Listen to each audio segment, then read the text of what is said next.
안녕하세요. 사연 읽어주는 남녀입니다. 오늘도 와주신 여러분 감사드리며 그럼 오늘의 사연 소개해드리겠습니다.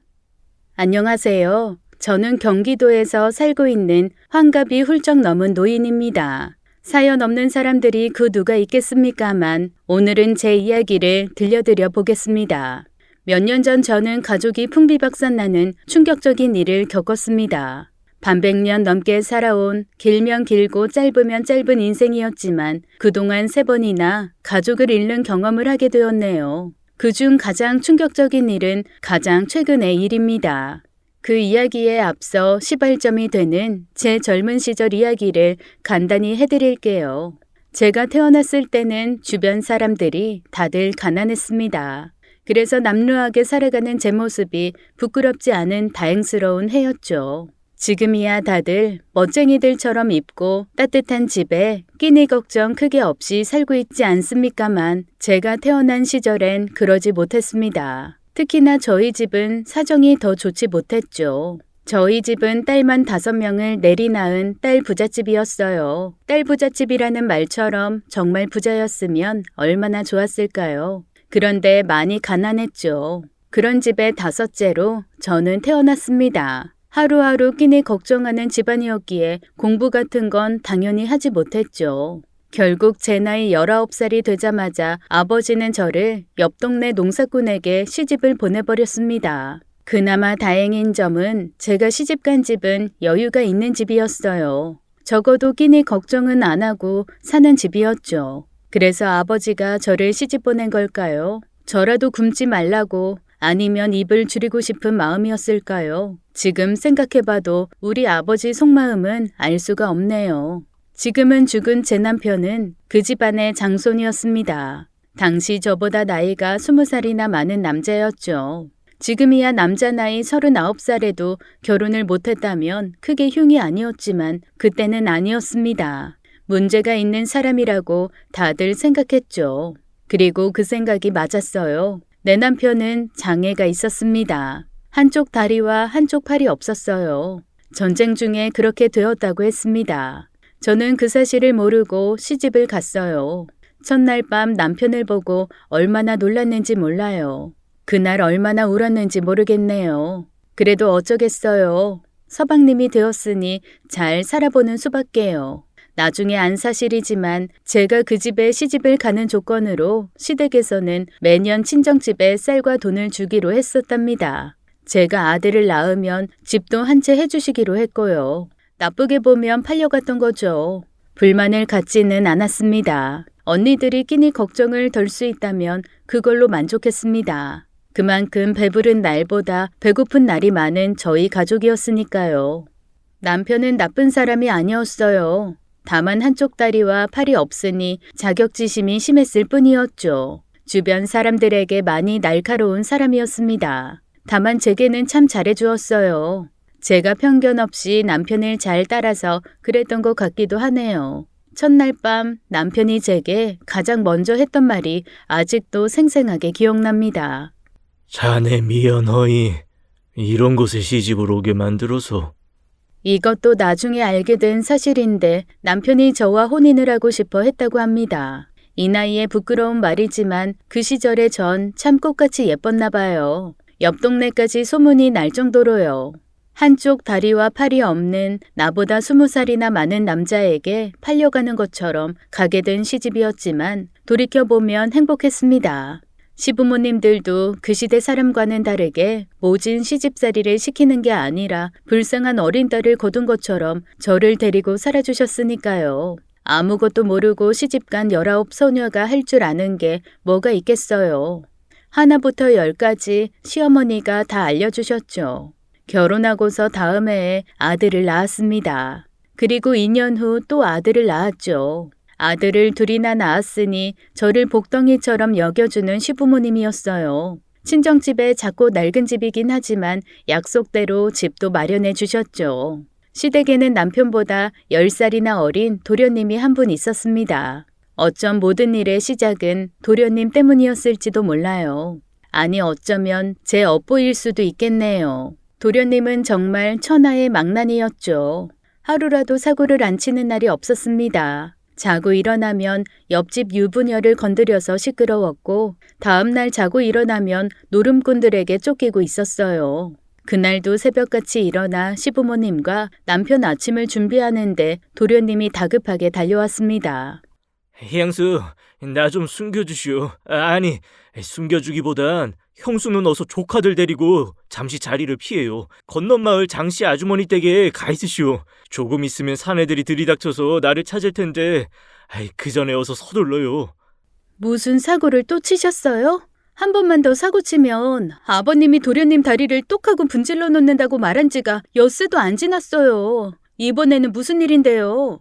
그런 거 설명할 시간 없어요. 험한 놈들이니까 어서 피하시라고요. 그때 방에서 남편이 나와 도련님에게 호통을 쳤어요. 넌 아침 대바람부터 무슨 호들갑이야? 아버님이 너 조용히 살라고 말씀하신 거 잊은 거냐? 정말 다리가 분질러져야 집안에 얌전히 있을 수 있는 거냐? 이 대체 얼마나 집안을 말아먹어야 네 놈 속이 시원하겠냐? 어머니는 대체 저런 게 뭐 예쁘다고 감싸주시는지 원.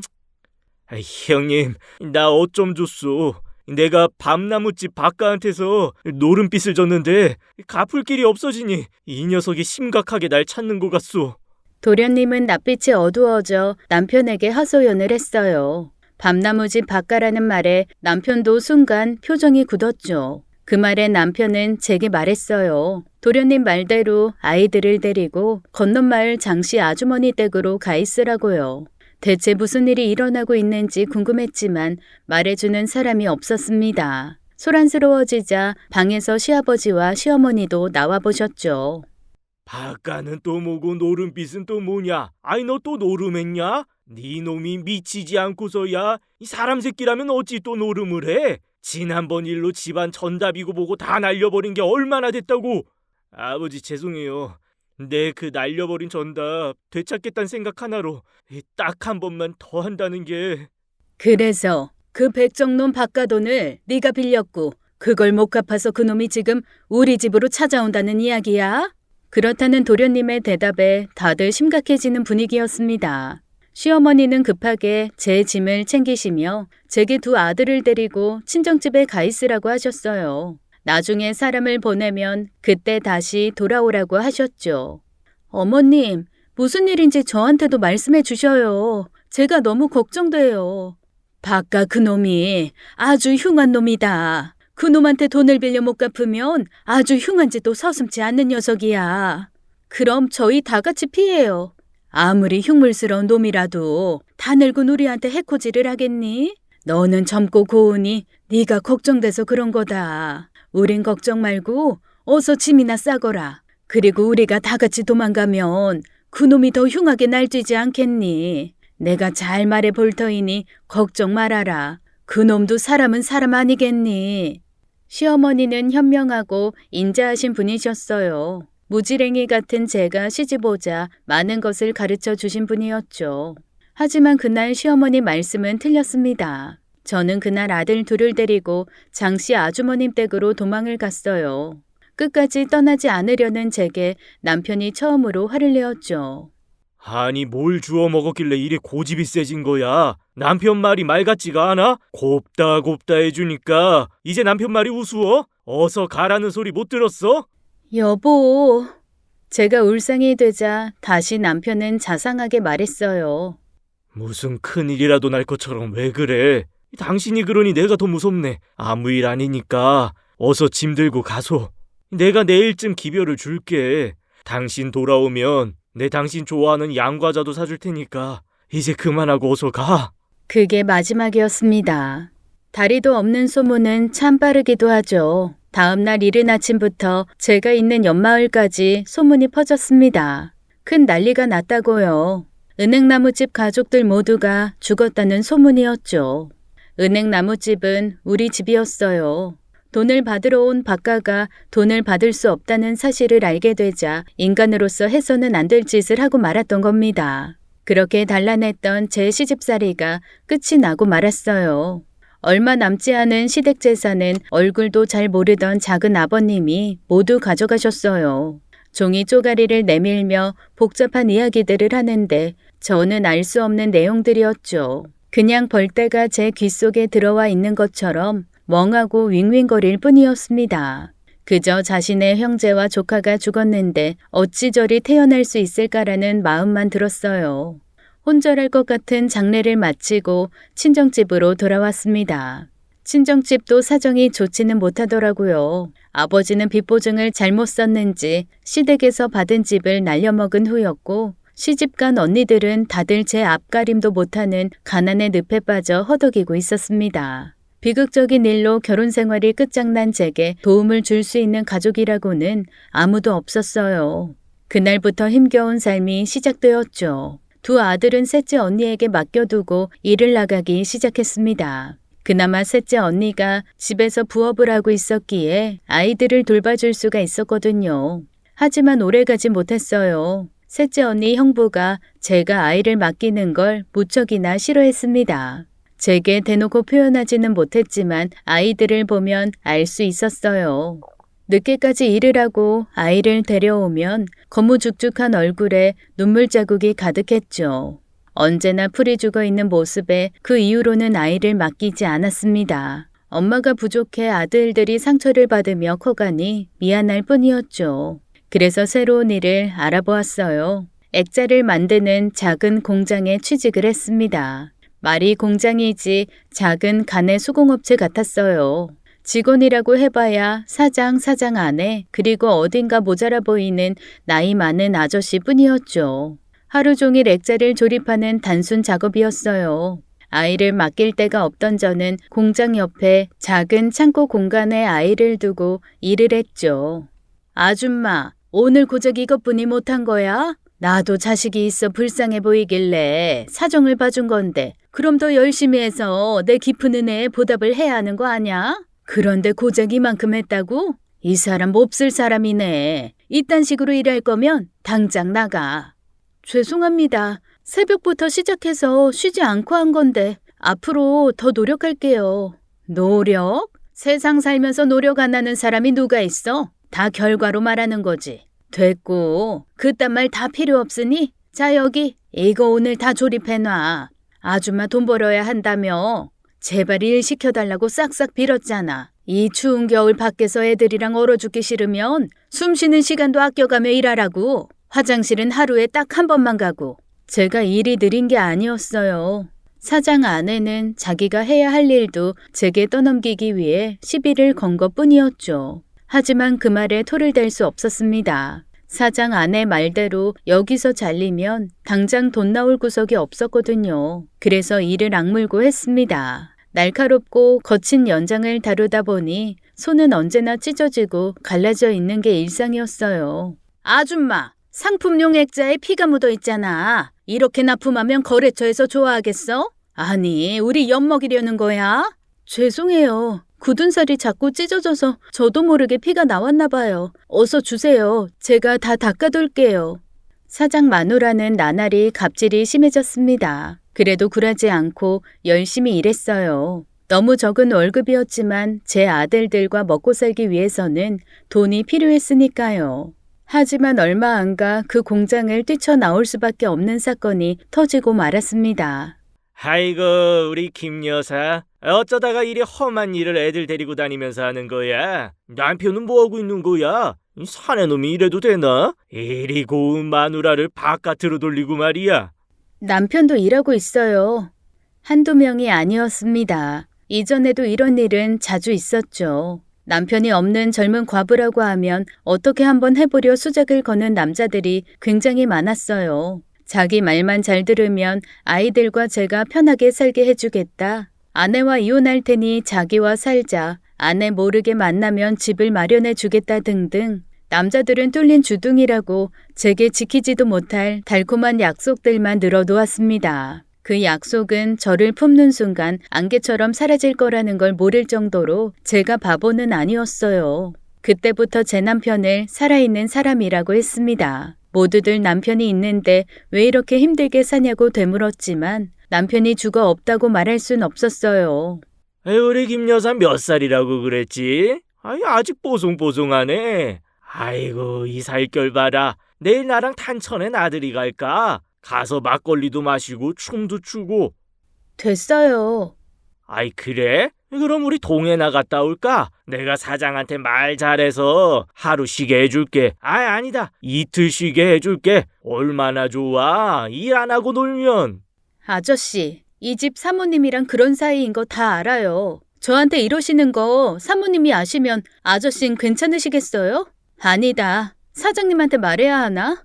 그 공장의 아저씨와 공장 사모님의 내연 관계는 이미 알고 있었습니다. 공장 사장님은 일하다가 허리를 크게 다쳐 몇 달간 병석에 누워 있었거든요. 그 사이 사모님과 아저씨가 눈과 다른 게 맞아버린 거죠. 여자들이 나를 가만두지 않아서 그래.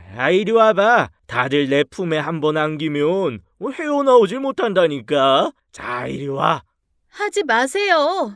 제가 반항을 하자 그 남자는 우악스럽게 제 팔목을 잡아 끌었습니다. 그때 제 손에 잡힌 건 작은 쪽가위였어요. 어디 계속 해봐. 평생 빛도 못 보는 장님으로 만들어줄 테니까. 전 이날까지 악밖에 남지 않은 사람이었습니다. 앙칼진 반항에 그 남자도 물러서더군요. 이 미친 것. 반반한 얼굴로 인생 편하게 살면 될 것이지. 뭐하러 이리 사서 고생을 해.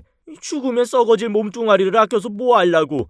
에이, 퇴. 그날 바로 그 공장을 도망쳐 나왔습니다. 그러고 나니 당장 갈 곳이 없더라고요. 아이들은 배고프다고 울면서 고개를 푹 숙이고 절 따라다녔어요. 정말 미치도록 죽고 싶었습니다. 그냥 다 끝내버리고 싶었어요. 너무 힘들었거든요. 근데 그렇게 되면 제 아들들은 어떻게 하나요? 정말 말 그대로 아들들 하나 바라보면서 버티고 또 버텨온 거죠. 다시 공장으로 달려가 사장 마누라를 만나 지금까지 일한 돈을 달라고 했습니다. 돈?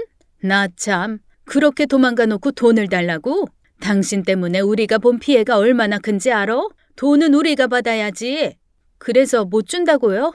그럼 사장님한테 직접 찾아가야겠네요. 제가 사장님 만나면 월급 이야기만 하겠어요? 공장의 그 강씨 아저씨 이야기도 하면 어쩌시려고요? 정신 나갔어? 지금 날 협박하는 거야? 알아먹었으면 내 돈 내놓으라고.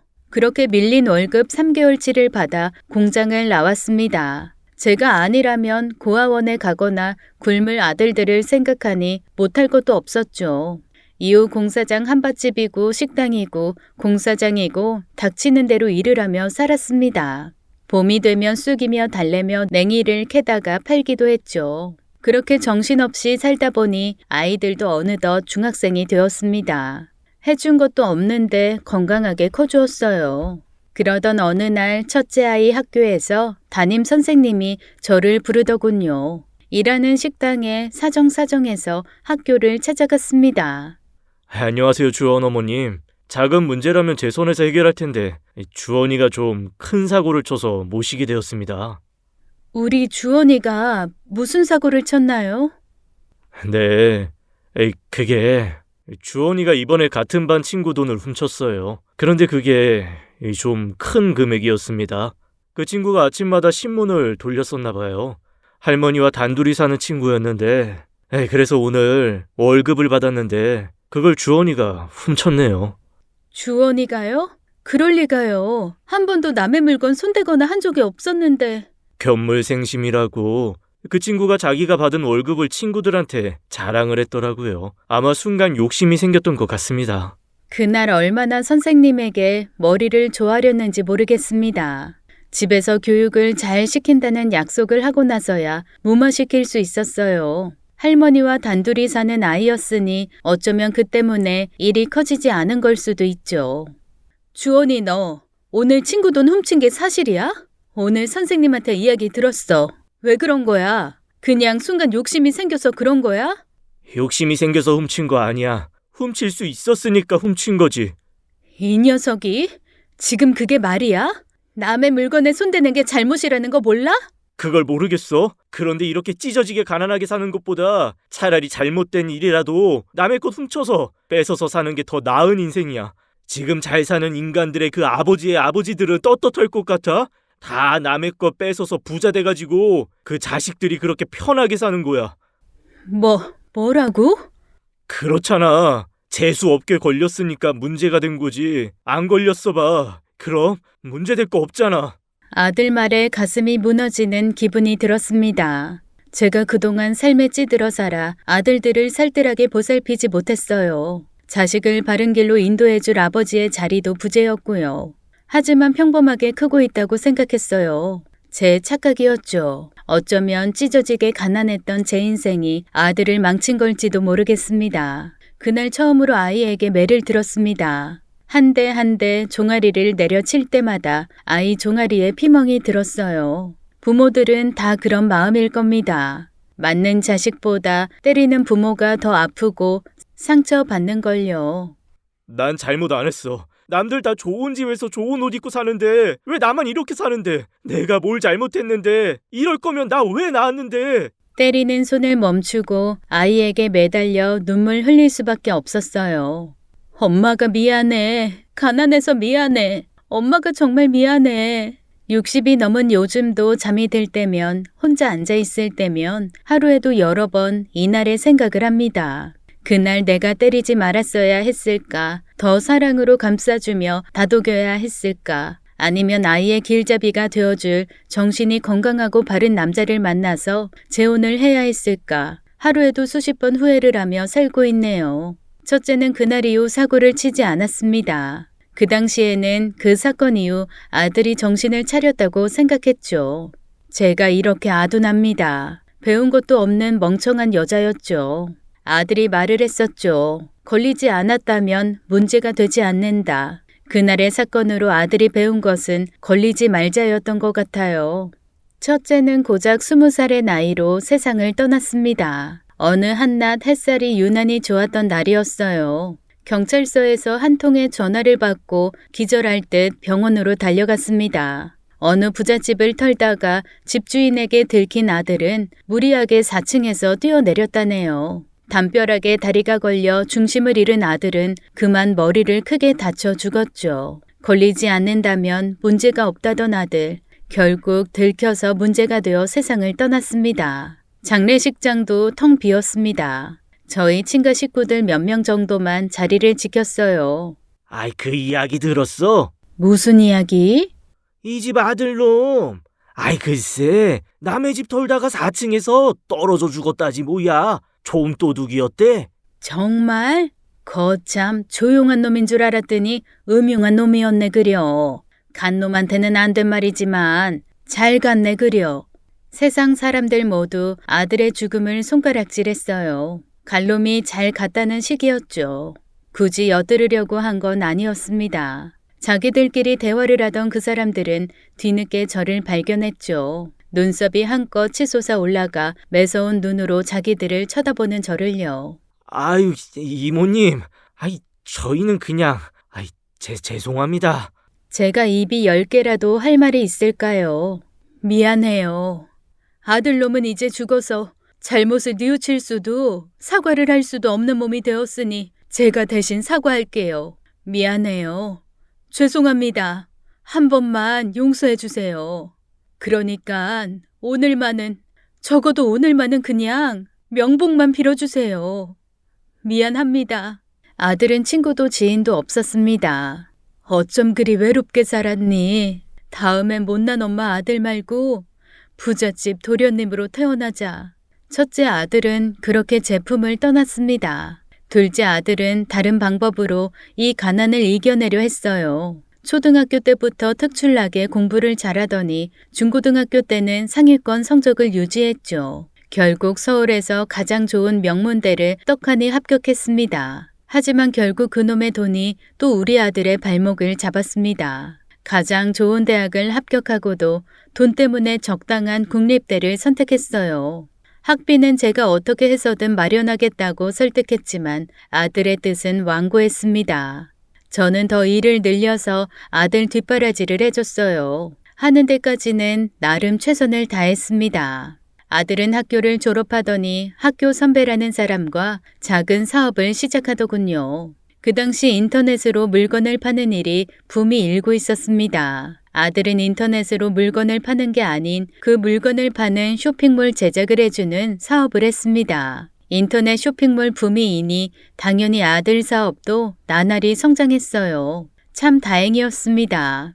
그리고 몇 년이 지나 둘째 아들은 결혼을 한다며 제게 여자를 소개해 주었어요. 처음 집으로 인사를 온 날 어여쁜 아가씨를 데리고 왔더군요. 어서 와요. 집이 좀 누추하죠? 우리 아들이 결혼을 한다고 해서 어떤 사람일지 무척 궁금했어요. 안녕하세요, 어머님. 처음 인사드려요. 며느리의 첫인상은 똘똘한 아이처럼 보였습니다. 집에 손님이 왔으니 여러 가지 음식을 준비했어요. 아들과 예비 며느리가 있는 작은 방에 가서 식사하자고 말하던 차 며느리의 말을 들었습니다. 무슨 말을 하던 그 작은 집에서 부주의하면 들릴 법도 한데 예비 며느리는 거침이 없더군요. 이런 곳에서도 사람이 사네? 난 태어나서 이런 곳 처음 본다. 없던 병도 생길 것 같아. 불결해 죽겠네. 나 당신 엄마가 한 점심 먹어야 돼? 그냥 속이 좀 안 좋다고 하고 일찍 일어나자. 나가서 내가 맛있는 거 사줄게. 저번에 갔던 식당 거기 어때? 그래도 어떻게 그래. 어머니 어제부터 자기 온다고 음식 장만하고 준비한 거야. 성의가 있으니까 조금만 먹고 일어나자. 진짜 싫다. 나 어려서부터 길거리 떡볶이도 안 먹은 사람이야. 불결해서 입맛도 없어. 내가 부탁 좀 할게. 분위기 좀 맞춰줘. 진짜 금방 일어날게. 그 말을 듣고 주방으로 조용히 되돌아왔어요. 방으로 들어가서 예비 며느리에게 따져 물을 수도 있었겠죠. 그런데 그동안 엄마라고 해준 것도 없는데 아들 결혼까지 망치고 싶지는 않았습니다. 와, 어머님, 음식 많이 준비하셨네요. 그런데 어쩌죠? 제가 체해서 먹지를 못할 것 같아요. 대신 지우 씨가 많이 먹으라고 할게요. 그래요. 속 불편하면 억지로 먹을 필요 없죠. 사실 나도 몸살 기운이 있어서 일찍 쉬고 싶은데 오늘은 우리 서로 조금만 이야기하고 다음에 더 좋은 데서 오래 이야기해요. 진짜요? 지우 씨, 어머님 몸이 많이 안 좋으신가 봐. 편히 쉬시라고 우리 그만 가보자. 어머님, 괜찮죠? 그래요. 저라고 왜 화가 안 났을까요? 그래도 그 자리에서 인상 쓰기보단 아들을 따로 불러 물어보는 편이 좋겠다고 생각했습니다. 그 아가씨가 마음에 드니? 아가씨는 너 좋아하고? 어머니는 마음에 안 드세요? 내 생각이 뭐가 중요하겠냐만 난 좀 걱정이 되는구나. 저한테 필요한 사람이에요. 인생 동반자로서? 이번에 준비 중인 새로운 사업이 있어요. 제가 지금 하는 일보다 훨씬 큰 사업이에요. 그런데 그 사업하는데 장인어른 힘이 꼭 필요해요. 결혼은 사랑을 하는 사람과 해야지. 결혼이 밥 먹여줘요?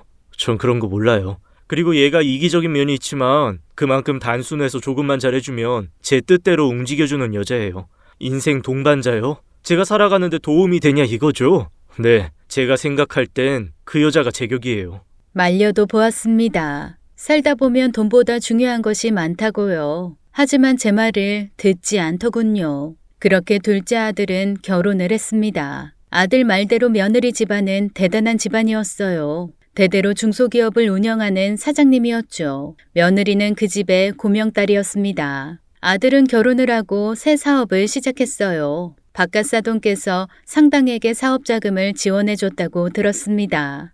규모가 큰 의류 판매업을 시작했죠. 워낙 똑똑한 둘째였고 든든한 재정이 뒷받침되니 날개를 단 것처럼 사업이 커지더군요. 못난 제가 아닌 좋은 집에 태어났다면 큰 사업가가 될 아이였는데 저 때문에 빛을 늦게 본 것 같아 미안했죠. 하지만 그것도 얼마 가지 않았습니다. 그만 사돈댁 공장이 부도가 나버린 거였어요. 건실한 기업인 줄 알았지만 실상 그렇지 않았었나 봐요. 사돈댁은 그 길로 도망을 가버렸습니다. 빚쟁이들 독촉이 너무 심했거든요.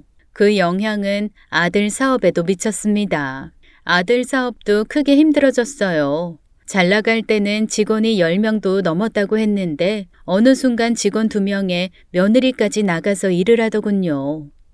어머니 이런 말씀 드리기 너무 어려운데 혹시 여윳돈 좀 있으세요? 당장 정리해야 할 대금도 있고 직원 인건비도 밀려서요. 대출은 이미 어려워서. 그 정도니? 어쩜 좋니? 사돈댁 연락은 되고? 아니요. 도망가시고 나선 한 번도 연락이 온 적 없어요. 저희 쪽에서는 할 방법도 없고요. 새아가 속이 아니겠구나. 그래, 얼마나 필요하니? 많이요. 많이 필요한데 오죽하면 어머니한테까지 손을 벌리겠어요. 그래, 내가 최대한 마련해보마. 아들이 결혼하기 전에 작고 낡은 아파트를 하나 구매했었어요. 태어나서 처음으로 가져보는 내 집이었죠. 그 집으로 돈을 벌겠다는 생각은 전혀 없었습니다. 그저 제가 평생 아끼고 모은 돈으로 살 수 있는 집을 고른 것뿐이었죠. 집이라도 하나 있으면 아들 신세 안 지며 노후를 보낼 수 있을 것 같았거든요. 그런데 그 집 가격이 크게 올랐습니다. 재건축이 된다는 이야기 때문이었던 것 같아요. 어머님, 집 있으시잖아요. 그거 팔아서 당장 저희 급한 불 좀 끌 수 있을까요? 집값도 많이 올라서 꽤 비싸졌다는데. 어머님, 저희가 너무 급해서 그래요. 어머님밖에 없어요. 지금 저희 상황이. 우리 때문에 어머니 집을 팔라는 게 말이 돼? 그만해. 그만하긴 뭘 그만해. 당신 때문에 내가 아침부터 나가서 밤늦도록 죽어라 일하고 있는데 그까지 집이 문제야? 이번에 이거 못 막으면 나나 당신이나 신용불량자 된다고. 어머님, 지금까지 저희한테 해주신 거 하나도 없잖아요. 저희 결혼할 때 꼴랑 몇천 쥐어주시곤 끝 아니었어요? 이번에 한번 제대로 도와주신다고 생각하고 도와주세요. 그래. 어머님 집 하시고 저희 집에서 사세요. 저희가 모실게요. 아들 내외가 돈이 필요하다는 말에 결국 그 아파트를 팔았습니다. 제가 돈이 어디서 나겠어요. 집을 파는 방법뿐이 없었습니다. 여기 있다. 마련한다고 마련했는데 이걸로 될는지 모르겠네. 어머님, 감사해요. 이제 저희 집으로 들어와서 지내세요. 제가 진짜 저희 친정엄마처럼 잘 모실게요. 사실 아들 집에 들어가기는 싫었습니다. 이 나이에 며느리 눈치 보며 살기도 싫었어요. 하지만 집을 팔고 아들에게 모두 내어주니 갈 곳이 없었죠. 결국 저는 아들 집에 들어가 살게 됐습니다. 어머님, 아침 식사하세요. 남편한테 물어보니까 어머니께서 조기를 좋아하신다고 하셔서 좀 구워봤어요. 어서 드세요. 일하는 것도 힘들 텐데 이 늙은이 식사는 안 챙겨도 된다. 고맙게 잘 먹으마. 처음에는 무척이나 잘해주었습니다. 집안에서 자주 웃는 아들과 며느리를 보니 그렇게 마음이 편안할 수 없었어요. 제가 준 돈으로 아들 사업도 위기에서 빠져나오는 듯 했습니다. 하지만 한번 힘들었던 사업은 또다시 힘들어졌고 며느리 얼굴에 다시 그늘이 지더군요. 아우, 진짜 냄새나 죽겠네. 어디서 이렇게 청국장 썩는 냄새가 나는 거야? 치워도 냄새가 가시질 않네. 여보, 가서 창문 좀 열고 환기 좀 시켜. 며느리가 저를 보며 소리치더군요. 무슨 냄새가 난다는 거야? 아무 냄새 안 나는구만. 적당히 좀 해. 그럼 내가 이상하다는 거야? 그런 거야? 그래, 알았어. 나 오늘 회사 출근 못하니까 그런 줄 알아. 바빠 죽겠는데 출근을 못한다는 게 무슨 말이야? 아침부터 왜 그래? 내가 이상하다며. 정신병원에 들러서 진료 좀 보려고 그런다, 왜? 그래, 가라 가. 봐라 돈 받아. 그만들 해라. 아침부터 왜들 이러니? 두 부부의 부부싸움도 잦아졌어요. 그 중간에 끼어있는 저는 하루하루가 가시방석 같았죠.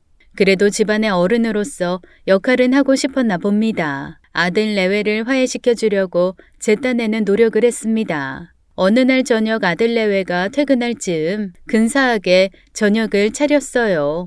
근처 대형마트에 들러서 생전 처음으로 와인이라는 것도 준비했죠. 퇴근해서 집에 돌아온 아들 내외가 놀라더군요. 어머님, 이게 다 뭐예요? 너희들 힘들 텐데 저녁 잘 먹고 기분 좀 풀라고 준비했어. 점원한테 부탁해서 요즘 젊은 사람들이 좋아한다는 와인도 준비했으니 둘이 오붓하게 한잔 하거라. 나는 저녁 준비하면서 조금 주워 먹었더니 속이 안 좋아서 산책 좀 하고 올 테니. 어머님은 돈이 썩어나시나 봐요. 그럴 돈 있으면 저 좀 주시죠. 전 쥐약 사서 먹고 죽을래도 살 돈이 없어서 못 죽어요. 어머님, 그거 아세요? 요즘 회사 사정이 말이 아니에요. 제발 시키지도 않은 쓸데없는 짓 좀 하지 마시라고요. 아가, 말 가려 해야지. 아무리 내가 볼품없는 늙은이여도 네 시엠이다. 그게 무슨 말버릇이야? 당신 어서 어머니에게 사과하지 못해? 회사에서 받은 스트레스를 왜 엄한 어머니에게 풀어? 대단하신 모자 나셨네요. 전 씻고 그냥 잘 테니까 애틋하신 모자 둘이서 와인이나 마시세요. 전 빠질 테니까. 순간 저도 화를 참을 수가 없었습니다. 며느리를 부르는 순간 그만 정신을 잃었습니다. 눈을 떠보니 병원이더군요. 위암 3기세요. 그동안 증상이 많이 있었을 텐데 모르셨어요? 저는 그냥 나이 들어 소화도 잘 안 되고 체한 줄 알았죠. 진료를 받고 다음 진료 예약을 하며 대기를 하는데 병원 복도에서 아들 내외가 대화를 하더군요. 이럴 때 왜 하필 아프고 난리야. 암이라니. 암 치료비가 얼마나 많이 드는지 알아? 병수발은 누가 하고 병원을 모시고 다니는 건 누가 하냐고. 난 못해. 당신도 나 시킬 생각 하지 마. 넌 그게 할 소리냐? 너네 엄마가 아파도 이딴 소리 짓거릴 거야? 우리 엄마 아빤 어디 가서 죽었는지 살았는지도 몰라. 넌 우리 엄마 아빠 걱정은 하니? 찾아보려고 노력은 했어? 사람이 늙으면 다른 능력이 생기나 봅니다. 제가 언젠가는 이런 병이 걸릴 줄 알았어요. 그래서 암보험은 이미 들어두었습니다. 친한 지인이 보험 설계사였기에 잘 준비해 두었죠. 병원 복도를 지나며 아들 며느리에게 말했습니다. 암보험 많이 들어뒀다. 치료비는 넘치게 나올 테니 내 걱정은 고맙지만 그만하거라. 암에 걸린 이후 황당한 고민을 하게 되었습니다. 이제 이쯤에서 그만 살까 하는 고민이었어요. 많이도 살기도 했고 많은 일을 겪기도 했습니다. 처음 아들 둘과 길거리에 나앉았다가 살기 위해 아등바등 하던 때가 떠오르더군요. 매일 방에 혼자 누워 생각에 잠겼다 잠들어 꿈을 꾸다가를 반복하는데 어느 날은 며느리가 조용히 제 방으로 들어왔습니다. 어머님, 주무세요? 아니다, 나 안 잔다. 무슨 일이니? 저 다름이 아니고 이것 좀 보세요. 약 같은데 무슨 약이니? 아가, 혹시 어디 아프니? 어머님, 이거 지우 씨 약이에요. 남편이 요즘 회사가 많이 어려워져서 그런지 우울증 약까지 먹고 있어요. 아이고, 난 전혀 몰랐다. 애미가 돼서 자식이 그렇게 아픈데 지금까지 하나도 모르고 있었어. 미안하다. 그래서 드리는 말씀인데요, 어머님. 저희 좀 도와주세요. 아니, 어머니 아들 좀 살려주세요. 정말 부탁드려요. 이 늙은이가 무슨 도움이 될는지 모르겠지만 할 수 있는 건 내가 다 하마. 그게... 이후 며느리의 입에서 나온 말에 그만 할 말을 잃었습니다. 저도 모르게 한숨이 새어나오더군요. 어머니 암 진단비랑 보험금 저희 좀 주시면 안 될까요?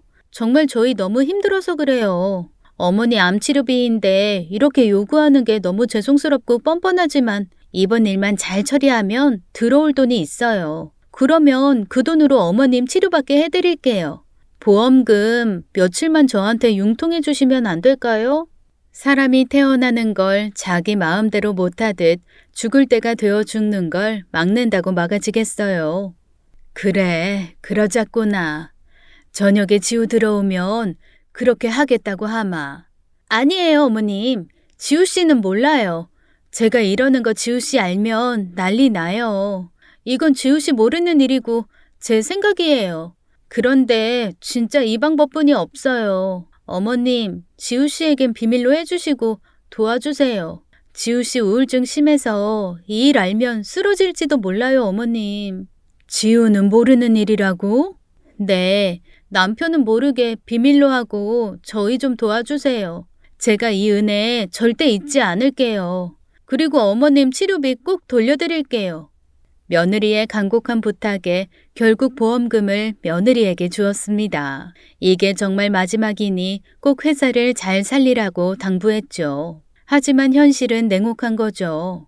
그 푼돈 몇 푼으로 회사가 살아난다면 망하는 회사가 왜 있겠어요. 아들 회사는 그대로 망해버리고 말았습니다. 밑빠진 독에 물을 부은 격이었어요. 그 일로 충격을 받은 아들은 집을 나가더니 소식이 끊어졌고 전세로 살고 있던 아들 집도 빚쟁이들 독촉에 내어주게 되었습니다. 며느리가 제게 그러더군요.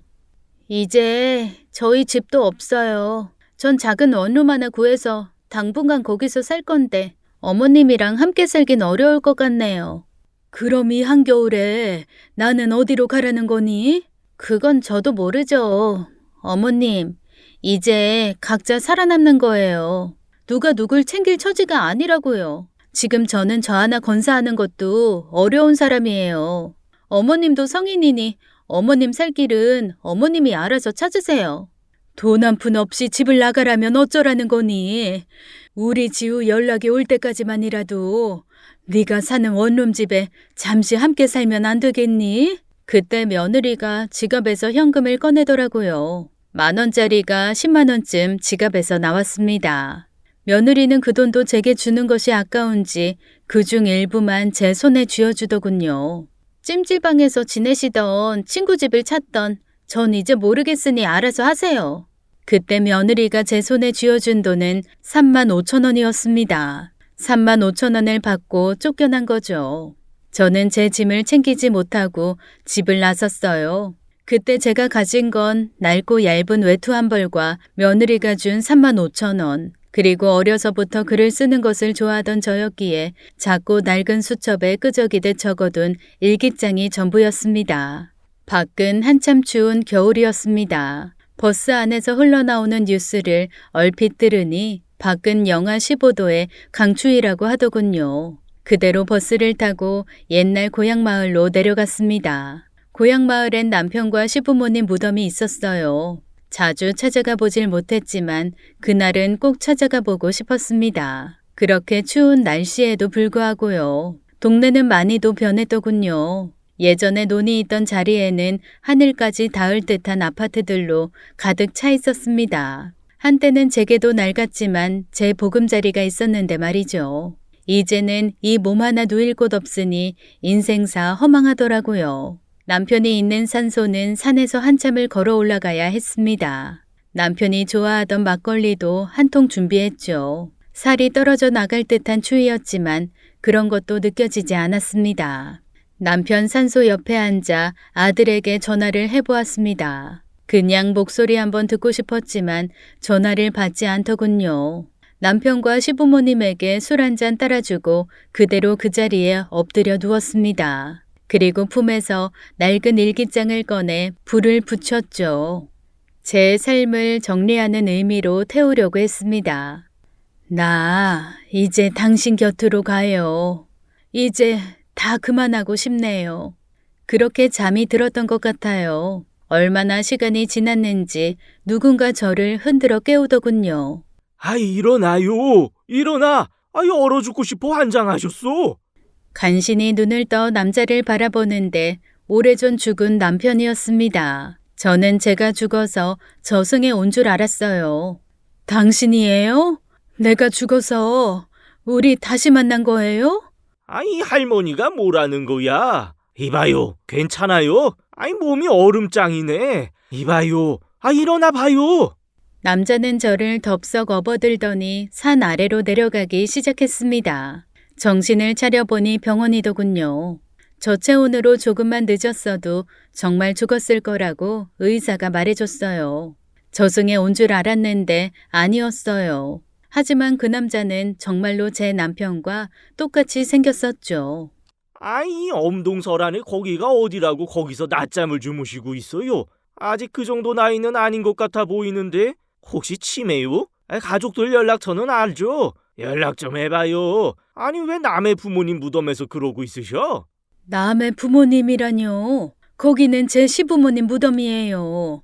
벌써 30년도 넘었는데 무슨 소리를. 설마 너 수봉도련님?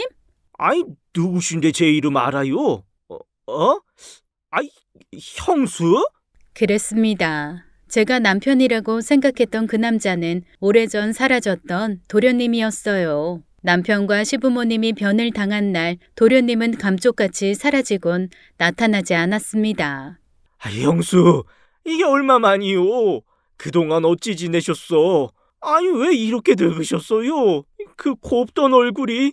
도련님이야말로 어찌 그리 늙으셨어요. 대체 그동안 어디로 사라져서 이제 나타나셨어요. 도련님도 그날 남편이 피신을 시켰다고 합니다. 밤나무집 바깥눈에 도련님이 걸린다면 무사하지 못했을 테니까요. 한동안 숨어 지내던 도련님은 제 남편과 부모님 소식을 듣고는 오열을 했다고 했어요. 모든 건 다 자신의 잘못으로 이렇게 된 일이었으니까요. 하지만 아직도 도망자 신세였던 도련님은 그 길로 배를 탔다고 했습니다. 육지를 떠나 있는 것이 가장 안전하다고 생각했대요. 그렇게 도련님은 20년이 넘는 세월을 배를 타고 전 세계를 떠돌다가 한국으로 완전히 돌아왔다고 했습니다. 20년간 배를 타며 번 돈을 모두 모아두었던 도련님은 현재는 무역 사업을 하고 있다고 했죠. 아니, 무슨 일로 이 날씨에 거기에서 잠자고 있었던 거요? 형수, 죽기로 작정하셨어? 아들들은 어쩌고? 도련님의 물음에 답을 할 수가 없었습니다. 입을 뚝 다물고 있자 도련님도 제가 어떤 사정이 있다고 생각하는 듯 캐묻지는 않았습니다. 하지만 저야말로 도련님에게 묻고 싶은 게 많았어요. 그동안 어찌 지냈는지에 대해서요. 이렇게 다시 만난 것도 하늘의 도움 아니겠어요? 그것도 형수 얼어 죽기 전에 형님 무덤가에서 만나다니요. 어젯밤 꿈에 형님이 나타나더이다. 날 보고 어찌나 슬픈 표정을 짓던지. 그래서 내가 그 추위를 들고 형님 무덤을 찾은 거요. 형수도 무슨 사정이 있는 것 같은데 그건 차차 듣도록 합시다. 도련님은 가정을 꾸리지 못했다고 했습니다. 자신 때문에 형님과 부모님이 그렇게 되었다는 죄책감에 평생 떠돌이 생활을 한 거였죠. 제가 무일푼에 갈 곳이 없다는 것을 눈치챈 도련님은 저를 자신의 집으로 데리고 갔어요. 한사코 거절을 했지만 뜻을 굽히지 않았죠.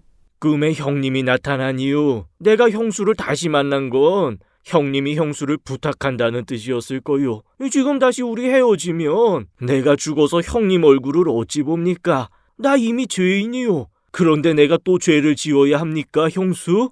그렇게 도련님과 함께 살게 되었습니다. 도련님은 제게 자주 물었죠. 아들들은 어찌 되었냐고요. 첫째는 죽었고 둘째는 실종되었다고 말했습니다. 그러자 도련님은 자신이 한번 둘째를 찾아보겠다고 했어요. 사업을 하며 알고 지내는 사람들 중 전직 형사가 있다고 했죠. 자기가 꼭 찾아낼 테니 걱정하지 말라고 큰 소리를 쳤습니다. 도련님은 무역 사업을 하며 동시에 가게도 운영하고 있었어요. 건어물 가게였죠. 집에서 쌀만 축내고 있을 순 없기에 저도 그곳에 매일 출근하며 일을 도왔습니다. 도련님은 힘들게 나오지 말라고 했지만 어찌 놀고 있을 수 있겠어요. 작은 손이라도 보태기 위해 나갔죠. 그날도 여느 날과 다름없이 도련님 가게에 나간 날이었어요. 제가 죽어서도 잊을 수 없는 충격적인 일이 터진 날이었죠. 가게에서 바쁘게 일손을 돕고 있는데 속이 너무나 메스껍고 쓰러질 것 같더군요. 어쩔 수 없이 도련님에게 말하곤 집으로 향했습니다. 하지만 멀지 않은 그 길을 가는 것도 너무나 힘들어 다시 가게로 향했어요. 몸에 병이 생기니 불편한 점이 한두 가지가 아니더군요. 가게에 작은 방이 있었는데 거기서 쉴 생각이었어요. 가게에 들어서는데 낯익은 목소리가 들려왔습니다. 바로 제 둘째 아들 목소리였어요. 도련님이 제 아들을 찾은 거였습니다. 반가운 마음에 달려들어가려는데 도련님이 제 아들에게 호통치는 소리에 저는 그 자리에 멈추었죠. 이 쓰레기 같은 놈들! 이 짐승도 지 부모한테는 이렇게 안 하겠다. 어찌 사람 탈을 쓰고 그럴 수가 있어? 작은 아버님이라고 하셨죠? 저 도무지 무슨 말씀을 하시는지 모르겠어요. 어머님은 갑자기 가출을 하신 거예요. 제가 얼마나 어머니를 찾아다닌 줄 아세요? 맞아요. 제가 얼마나 걱정을 많이 했다고요. 어머님 걱정에 잠도 한숨 못 자고 있었어요.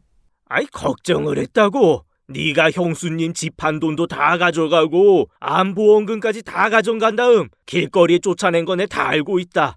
이래도 발뺌을 할 생각이야?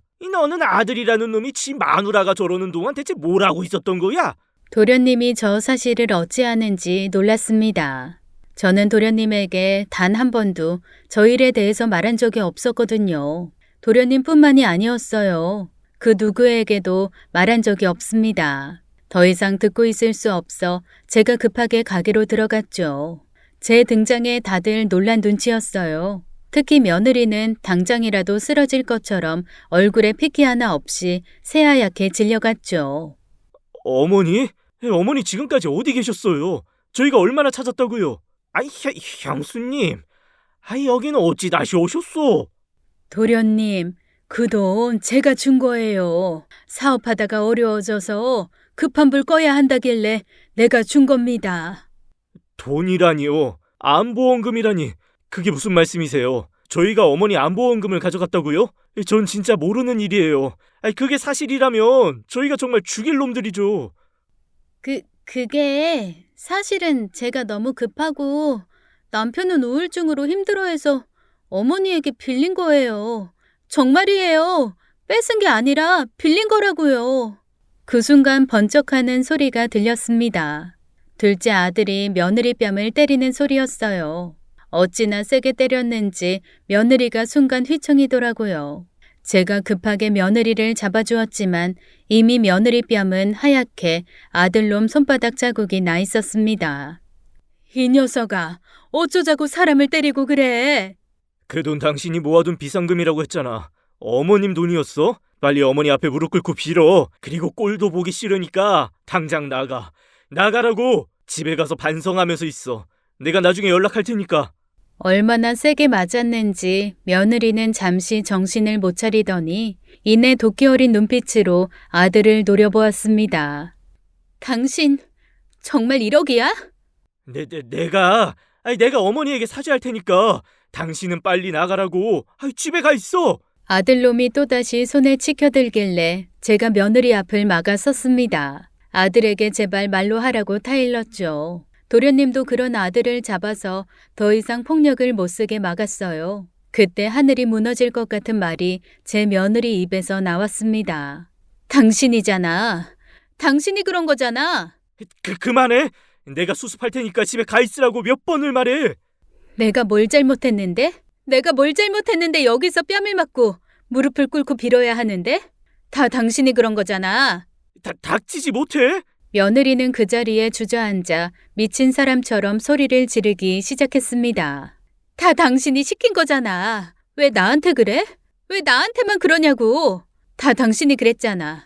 내가 가서 어머니 잘 꼬셔서 안보험금 받아내라고. 당신이 나 시킨 거잖아. 자기가 직접 가서 엄마한테 안보험금 달라고 하면 아들로서 쓰레기짓 하는 거니 나한테 대신 가라며. 우울증?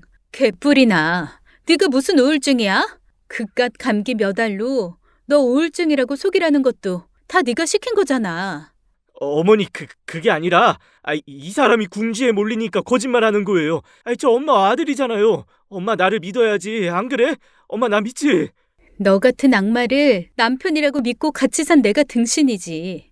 어머니, 그거 아세요? 남편 갑자기 사라진 거 아니에요. 자기는 잠시 사라져 있을 테니 그동안 이사하면서 어머니 쫓아내라고 한 것도 남편이 시킨 거예요. 어때요? 어머님 아드님 대단하시지 않아요? 제가 왜 자식을 안 낳는 줄 알아요? 저 새끼 같은 놈이 내 아들로 나올까봐 무서워서 그래요. 믿을 수 없는 며느리의 말에 일순간 정적이 찾아왔습니다. 아무런 말도 할 수가 없었어요. 며느리 말이 진실인지 거짓인지 판단이 어려웠습니다. 설마 제 아들이 제게 그렇게까지 할 리가 없다는 생각도 들었거든요. 제가 무엇을 그렇게 잘못했길래요. 하지만 이어서 아들은 저를 한번 쳐다보고 도련님을 한번 쳐다보더니 미친 듯이 도망을 가기 시작했어요. 그 모습을 보자 바로 알게 되었죠. 며느리 말이 사실이라는 것을요. 억장이 무너진다는 표현이 맞을 겁니다. 쓰러져서 오열을 했지만 마른 눈에서는 눈물도 안 나오더군요. 그날 이후 둘째 아들은 저와 도련님을 피해 도망을 다니고 있어요. 직접 제 앞에 나타나 왜 그랬는지 미안하다고 용서해달라고 말해주길 바라지만 아들은 저를 피하며 도망 다니는 것으로 대답을 대신했어요. 저는 충격적인 사건으로 며칠간 정신을 못 차렸습니다. 그리고 어느 정도 안정이 돌아왔을 때 도련님에게 물었어요. 그런데 아들 내외가 내게 한 걸 어찌 다 알고 있었어요? 난 그 일을 아무에게도 말한 적이 없는데. 그날 형수 구한 날 쓰러져 있던 형수 옆에 불에 그을린 수첩이 있더라고요. 정신없는 와중에 급하게 주머니에 담고 형수 둘쳐업고 병원으로 향했죠. 그리고 수첩은 까맣게 잊고 지내다가 지우놈 찾을 때 딱 생각나지 뭐요. 그래서 안의 내용을 보고 무슨 상황인지 다 이해했어요. 제가 남편 무덤가에서 삶을 정리하려 하면서 태우려 했던 제 일기장을 도련님이 가져갔던 거였습니다. 그제야 이해가 가더라고요. 그 안에는 아무에게도 말하지 못했던 제 속마음이 담겨 있었거든요. 말하지 못해 미안해요. 형수 암에 걸린 것도 내 다 알고 있었어요. 그래서 우리나라에서 가장 위암을 잘 고친다는 병원도 수소문해서 내가 예약해 두었으니 일단은 병 치료하는 데만 신경을 씁시다. 저는 그렇게 도련님의 도움으로 암 치료를 받고 있습니다. 아들 내외는 그날의 사건으로 이혼을 했다고 해요. 도련님은 경찰 지인을 통해 아들을 계속 조사했나 봐요. 대체 사업이 어떻게 망한 건지 궁금했던 거죠. 알고 보니 아들 사업은 망한 게 아니었습니다. 사업이 어려워지자 자기 스스로 망하게 한 거죠. 정확하게 말하면 법인 명의로 빚을 최대한 끌어오고 투자를 받아 돈을 숨긴 다음 파산을 고의로 한 거였어요. 피해자들이 꽤나 많았대요. 그걸로 아들은 수배가 되었고 결국 경찰에 잡혔습니다. 차명으로 빼돌린 재산이 꽤나 많았대요. 도련님은 저 대신 아들 내외에게 불효 소송을 진행했습니다. 결과는 승소를 하여 제가 아들에게 준 돈 일부를 받을 수 있었어요. 기쁜 마음은 없었고 씁쓸할 뿐이었죠. 아들은 현재 교도소에 수감 중에 있습니다. 가끔 면회라도 가면 저를 만나주지 않아요. 제가 어찌 살아왔길래 아들들이 이렇게 돈에 눈이 멀어 바르지 못한 길로 가게 된 것인지 제 탓을 하며 하루하루 보냈죠. 그런 저를 보며 도련님은 그러더라고요. 아끼고 사랑하는 자식일수록 한 대라도 더 매를 때린다고요. 그 말이 자식을 폭력으로 키우라는 말은 아닐 겁니다. 자식이 엇나가면 싫은 말을 해서라도 포기하지 않고 바로잡아야 한다는 뜻이겠죠. 도련님은 자신도 늦둥이 막내로 자라 부모님 사랑만 받고 오냐오냐 살다 보니 돌이킬 수 없는 잘못을 저질렀다고 했습니다. 평생의 한이라고 말하곤 하죠.